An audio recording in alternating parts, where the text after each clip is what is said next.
Hola, ¿qué tal? Bienvenidos de nuevo a Cózar de Cristal. Toca volver a hablar de X-Men, de la saga cinematográfica de los mutantes, y en esta ocasión vamos a hablar de la que es una de mis películas favoritas de esta saga. Ya comenté que X-Men 2 es la otra y es que en realidad nunca me sé decidir cuál de las dos me gusta más. Digamos que están en lo alto del podio estas dos entregas. Vamos a hablar de X-Men First Class, X-Men Primera Generación. Ya estuvimos comentando en el anterior capítulo de X-Men Origins Wolverine que estos spin-offs que se habían preparado junto a Tormenta y Magneto, debido al poco interés que tuvo o las malas críticas de la anterior película centrada en el personaje de Lobezno, cancela esta trilogía, pero claro, Fox todavía tenía los derechos cinematográficos de los mutantes. Los derechos cinematográficos de Marvel, que fue vendiendo a otras productoras, ya sea Fox, Sony, Universal, etcétera, funcionan con un número determinado de años. Es decir, tú tienes, pongamos por ejemplo, 2 años para realizar una película. Si en 2 años no has realizado una película de esta franquicia en concreto, los derechos volverán a Marvel. Por eso se fueron haciendo ciertas películas de los Cuatro Fantásticos, más allá de tener interés en hacer una película de los Cuatro Fantásticos, porque si no los derechos iban a volver. Bueno, ahora ya sabéis todos que Fox es propiedad de Disney, o sea que ya han vuelto. Y por eso Fox no ha parado de hacer películas de X-Men independientemente de tener o no una idea, porque si no estos derechos iban a volver a la casa madre, a la casa de las ideas, como se conoce, a Marvel. Para este proyecto lo que se hace es mezclar algunos de los proyectos que había encima de la mesa. Por lo que yo tengo entendido, esta película es una mezcla de este guión de Magneto, de el guión original de X-Men 3, el que hubiera dirigido Bryan Singer, y de un guión original para revitalizar la saga que estaba en decadencia, la verdad, las cosas como son. El nombre de X-Men First Class viene de una colección de cómics que se había inaugurado hacía muy poquito. Son 5 tomos, o por lo menos la edición que tengo yo son 5 tomos, traducido en castellano como Primera Clase, First Class, que en realidad no tiene nada que ver de lo que va la película, simplemente cogen el nombre porque el nombre está bastante bien. El de First Class es un nombre guay, de hecho es lo primero que registró Fox diciendo vamos a llamar a nuestra película así. Bueno, la colección de cómics de lo que va son historias de este quinteto original de mutantes en los primeros años de aventuras, una serie de retrocontinuidad. La franquicia, como ya digo, había que hacer algo nuevo con ella, en lo que todos esperábamos es que se hiciera un remake, que se contara desde cero, tabula rasa, decir, bueno, ya hemos contado unas historias, ahora vamos a contar otras. La película lo que tiene es que no es ni una cosa ni otra. A lo que es la línea alternativa de los X-Men, a partir de aquí es cierto que empieza a convertirse en un lío descomunal, en que no tienes muy claro qué cosas casan, qué no casan, no cuadra. Entonces yo creo que personalmente con esta saga, que no ha tenido ese cuidado o ese mimo que luego, por ejemplo, Marvel Studios sí que ha tenido en hacer una línea continuista,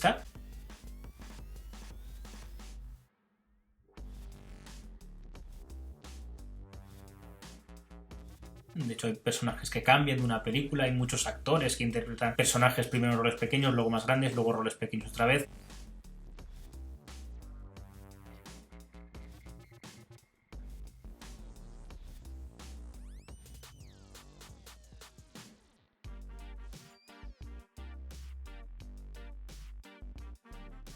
Yo creo que esto lo tenéis que ver como películas únicas y no preocuparos realmente de si cuadra, no cuadra, de que si Charles Xavier andaba con 40 años y luego aquí con 20 y pocos se queda paralítico, tampoco igual. Disfrutad de las películas de forma única porque no cuadra, no va a cuadrar nada, ni siquiera en la siguiente que intentará aclararlo lo consigue. Entonces a partir de ahí relajaos y disfrutad, porque esta película es cierto que en ese sentido, si solo contamos X-Men 1 y 2, podría cuadrar como una trilogía en plan X-Men 2 y esta la precuela. Por eso digo que la película es como una limpieza de vamos a empezar de nuevo desde los inicios, pero no coge a los personajes, digamos, originales, no coge a Tormenta, a Cíclope, a Jean Grey, porque no quiere meterse ahí, quiere que de alguna manera también case. Entonces, en ese sentido sí que es cierto a que juega en dos bandas, es un poco extraño, pero en fin, quitando eso, insisto que es una película que me encanta. Bueno, se volvió a contratar a Bryan Singer para dirigir esta película, después de una carrera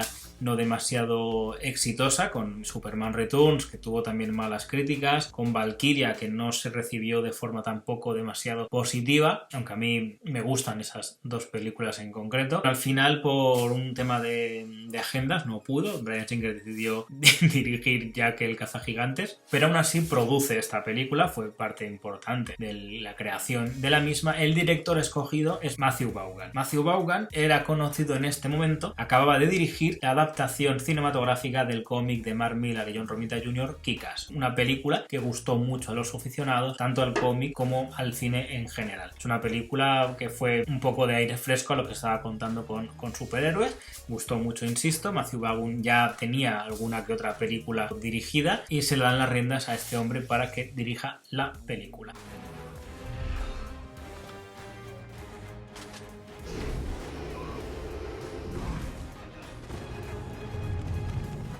En principio se crea una trilogía, y esta iba a ser una trilogía nueva, donde cada capítulo iba a estar en una época distinta. Esta empieza en los 60. Y Matthew Vaughn hace una película de los 60. Estéticamente es muy obvio que está haciendo una película de los 60, pero la forma narrativa de contar la película, que es lo interesante, está haciendo una película más que de superhéroes, está haciendo una película pulp, está haciendo James Bond.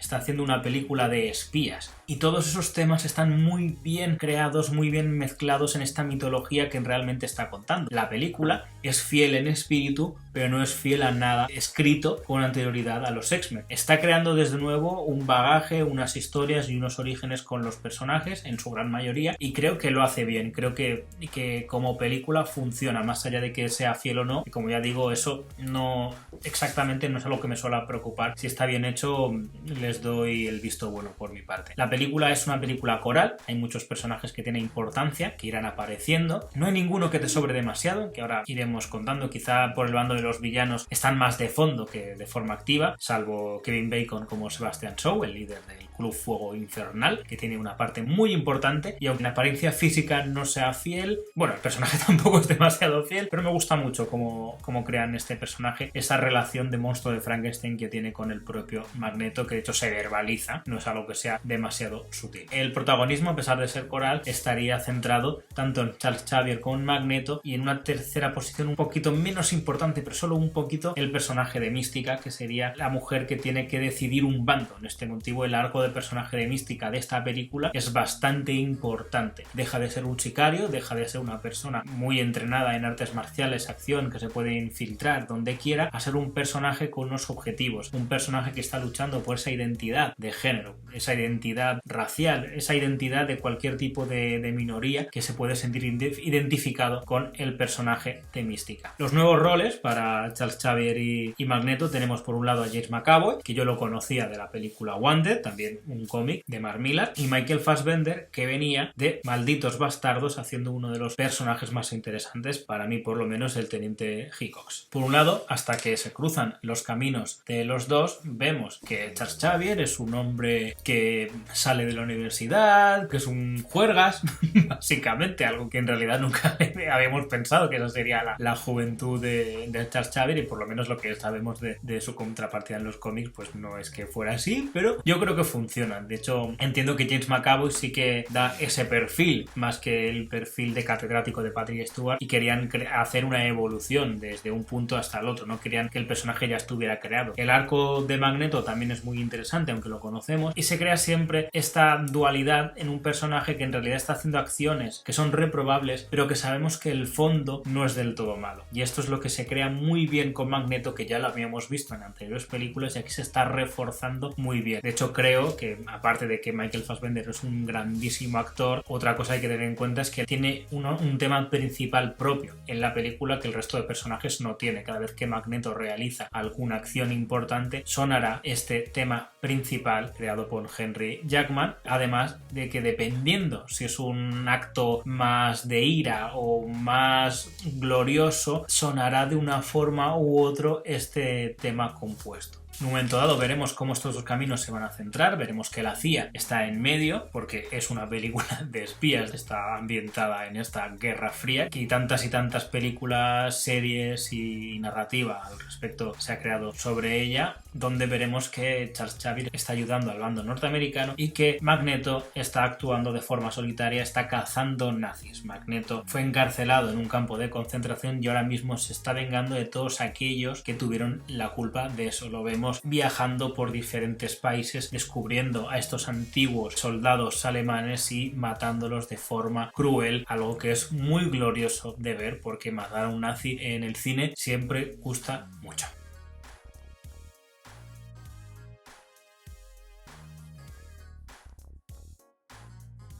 Una vez se unan estos personajes, la película subirá mucho de interés, porque la química entre McAvoy y Fassbender es muy buena, reforzará esta idea de que son dos personajes con un objetivo final, pero que los medios para conseguirlo son totalmente distintos. Los dos quieren que la raza mutante no esté en peligro, pero uno lo quiere de forma pacífica y el otro lo quiere de una forma totalmente belicista. De hecho, a lo largo de la película tendrán varias conversaciones al respecto de ello, conversaciones que son muy interesantes y que están muy bien realizadas. I'm not gonna stop Shaw. I'm gonna kill him. Do you have it in you to allow that? A nivel de dirección, creo que es la mejor de todas las películas que he comentado y creo que está muy bien narrada, con esta forma de película de época centrada en los 60. Conoceremos a un nuevo equipo o al equipo original en este universo fílmico, donde estará el personaje de Bestia, que tendrá mucho de película de terror, todo su arco, incluso la transformación final en Bestia tiene muchísimo que ver con el hombre lobo, así como su apariencia, que por cierto una mezcla interesante entre maquillaje y digital que funciona muy bien. No more hiding. Never look better, man. Hank? Don't mock me. Veremos como en un momento dado, que este tipo de escenas siempre son muy divertidas y están bien hechas, el momento de reclutar al equipo, donde iremos viendo, bueno, versiones jóvenes de personajes que los que leemos cómics conocemos, como pueden ser Pansy o como puede ser Chaos, Alex Hammer, el hermano en teoría pequeño de Cíclope, pero que aquí entendemos que por edad es el hermano mayor, incluyendo un cameo muy divertido de Hugh Jackman con esa maravillosa frase, bebiendo, fumando, diciendo anda y que os den. Por el otro lado, estaremos viendo cómo el personaje de Sebastian Shaw, con su grupo de mutantes, este Club Fuego Infernal, tiene un plan megalomaníaco muy de villano de James Bond, insisto, de dominación mundial. Haremos que los dos bandos peleen entre sí, recogeremos las cenizas del mundo y lo crearemos a nuestra imagen y semejanza. Le falta acariciar un gatito, es lo único que le falta para ser un villano total de Bond, porque el objetivo es ese. Entre su grupo de sicarios tenemos al más insulso, que es este que va lanzando los huracanes, que los crea huracanitos pequeñitos en su mano y luego les puede lanzar y hacer los más grandes, ¿vale? Un personaje que, bueno, aparece en las páginas de los cómics, a Riptide, que no tiene ni siquiera una línea de guión y está ahí porque necesitas varios villanos para una pelea final. Tenemos a Azazel, que me parece que está muy bien realizado el maquillaje, me parece un personaje que visualmente el más interesante de estos villanos, un personaje que en los cómics había tenido muy pocas apariciones, tan solo para comentarnos que es el padre de Rondador Nocturno, con lo que aquí, en vez de ser un demonio, tiene los poderes del propio Rondador Nocturno, y creo que aprovecha muy bien en los momentos de batalla esta teletransportación con estos cuchillos. Además, este acento ruso que le ponen pues le da un aire característico que está bastante bien. Tenemos también a Emma Frost. Emma Frost, aquí interpretada por Jonari Jones, que salía como mujer de Don Draper en la serie Mad Men, que físicamente es clavada, tanto el vestuario que le ponen, el maquillaje, la peluquería, tú lo ves y dices, han calcado al personaje de Emma Frost, con lo que quizás es una pena que no esté tan aprovechado. Sí que es cierto que le ponen los dos poderes, tanto telépata como con poder convertir su cuerpo en diamantes, pero quizá falte algo más. Es un mal que tienen muchas de las películas de superhéroes, no solo Marvel, que es a la que más se le ha achacado, quizás porque son los que más películas hayan hecho de la misma misma saga,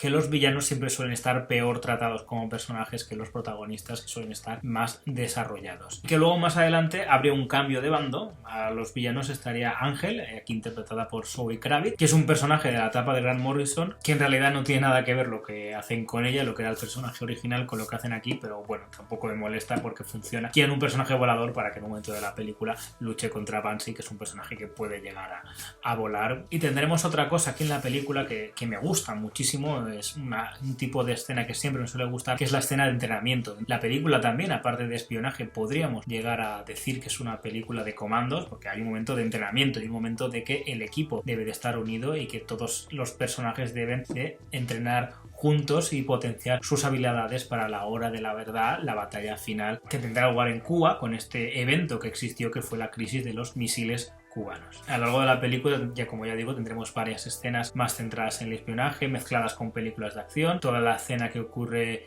en Rusia, donde tenemos a este hombre, al hombre ruso por autonomasia. Siempre que veáis una película donde hace falta un ruso, pues este hombre siempre aparecerá, desde Snatch, Batman Begins, Venganza 2, en fin, el ruso, cuando echas en el cine un ruso, este señor te lo cumple. Por el lado de los americanos, más adelante tendremos otro cameo que a mí me dio ganas de aplaudir cuando lo vi por primera vez, que es Michael Ironside, un actor que me encanta, que me gusta mucho desde que lo vi de pequeño en Desafío Total, y que siempre que aparece una película suya, pues considero que gana enteros la misma. Lo bueno que tiene esta película, más allá de estas referencias que tiene para crear una película con una mitología propia, es que recoge el espíritu de los mutantes, de lucha, de identidad, de género, de los miedos a mostrarse tal como es uno, el miedo a que te rechacen, estas conversaciones entre bestia y mística, que por cierto aquí interpretada por Jennifer Lawrence, la única vez en toda la saga de X-Men donde Jennifer Lawrence parece que está a gusto y que interpreta bien a un personaje, porque Jennifer Lawrence a mí es una actriz que me gusta, creo que es buena actriz, pero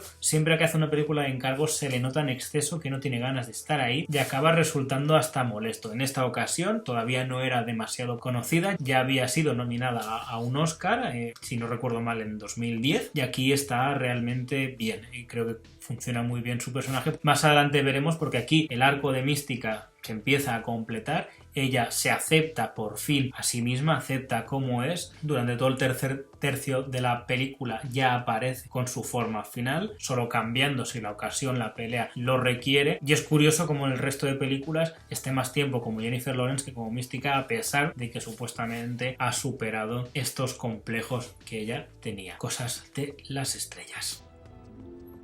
Sorry, did I hurt you? Kinky.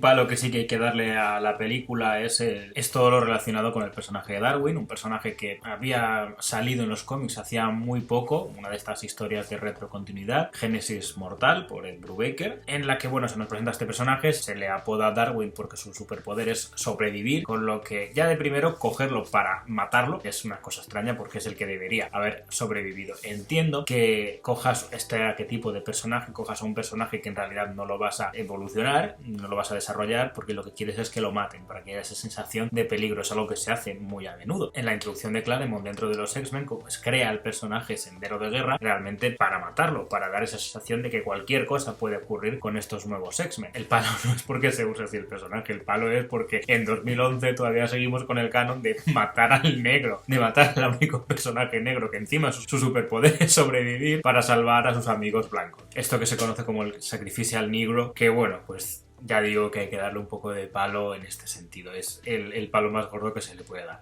Mutant and proud.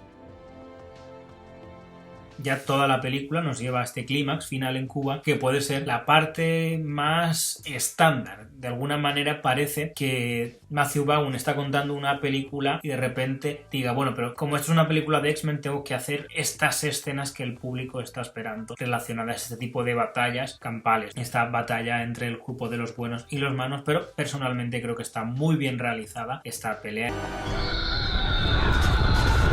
Tanto la banda sonora, insisto, como las escenas que aparecen son emocionantes, están muy bien hechas e incluso ves esa dinámica de equipo que muy pocas veces dentro de las películas de X-Men hemos podido disfrutar y que es una parte importante de la idiosincrasia del equipo en sí mismo, ¿no? Que son un equipo. Teniendo un cameo maravilloso, un homenaje a la película Operación Dragón con esta sala de espejos, este final entre Magneto y el personaje de Sebastian Shaw, que creo que es glorioso la forma en la que acaba robándole este casco. I'm going to count to 3, and I'm going to move the coin.